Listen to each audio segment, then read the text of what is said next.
What is up, ladies and gentlemen? This is Sorensen Gaming and welcome to my channel. Today's video is on the upcoming game Sword Art Online Black Swordsman Ace from Bandai Namco. I had the pleasure of gaining access to the beta through the TAP app last week, but unfortunately, due to issues with the fiber lines here, I was only able to play a few days out of the designated time period. SAO Black Swordsman Ace is an upcoming anime MMORPG based on the hit anime series Sword Art Online. You create your own character in the game and go on adventures. You and everyone else in the game is trapped and can't leave, so everyone must try to conquer the game to gain their freedom. The character creator is reasonable. I wouldn't say it's the most in-depth I've experienced, but the fact that there is no gender lock is good enough. There are 3 classes available at the start of the game, and I chose the Berserker Axe class. I was trying to figure out why you can't make ults, that's an extra character for those who don't know, in the game, but I realized later on that you can equip the other class's weapons, thus changing your class. Though you have to get armor for that class and level all the skills separately from your original main class. So essentially, even if you're like level 40, if you wanted to swap to the one-handed sword character or the support class, you would be starting again because you would have to level up all those skills and the weapon and stuff from the beginning. After bumbling around the main area a bit, I finally managed to get out into the field and start questing. I was super happy because the game seemed like there was no auto-pathing or auto-combat,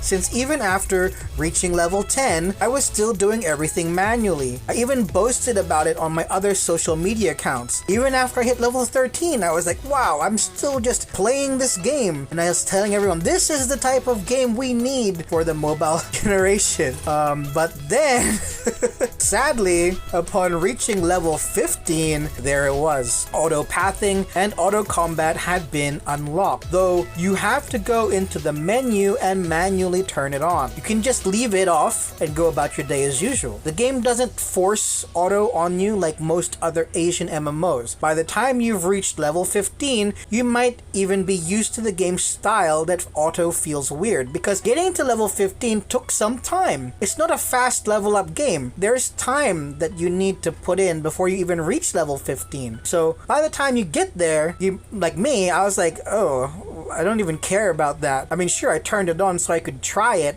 but I didn't want to use it. The game is so big and so much fun, I didn't want to use it. I believe the dungeons and instanced areas don't allow auto combat, but the auto pathing is still there if you so choose. There is a gacha partnership feature where you can get other characters from the game and use them to do combos with. I didn't really get a chance to experience the gacha system. I didn't get up to that, but I know it's there.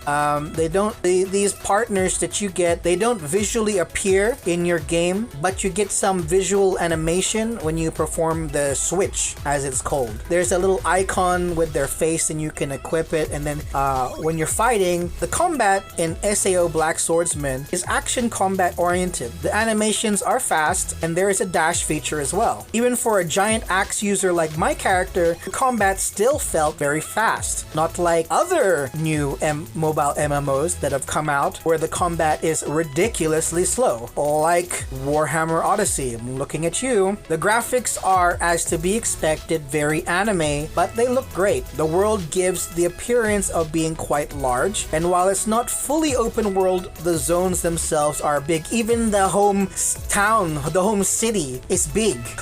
It's very big to walk around that place. I thought it was a nice touch that when I attacked in grassy areas, you'd take a swing and then suddenly all this grass flies up in the air and there's the patch of where that grass is now gone. You know, it's the attention to the small details like that I appreciated a lot. The game seems to run at a higher frame rate than most mobile MMOs. In the character creator, I was pushing 144 FPS. And in the open world, it kept fluctuating. Sometimes it would be higher, sometimes it would be lower.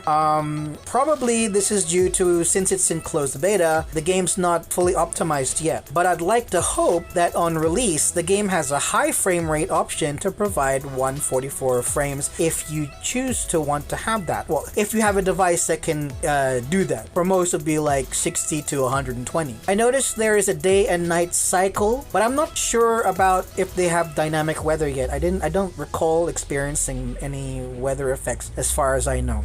But overall, the game is very beautiful. Armor and weapons do change with upgrades, and I can't wait to see what I'd look like at higher levels. So that's pretty much all I experienced while playing Sword Art Online Black Swordsman Ace. It's a game I hope comes to global, but at the same time, since the older SAO game Integral Factor is basically the same thing, just with older graphics, I'm just not so sure if they will. Fingers crossed it does though. I really would love to see this game translated to English and available for a global audience.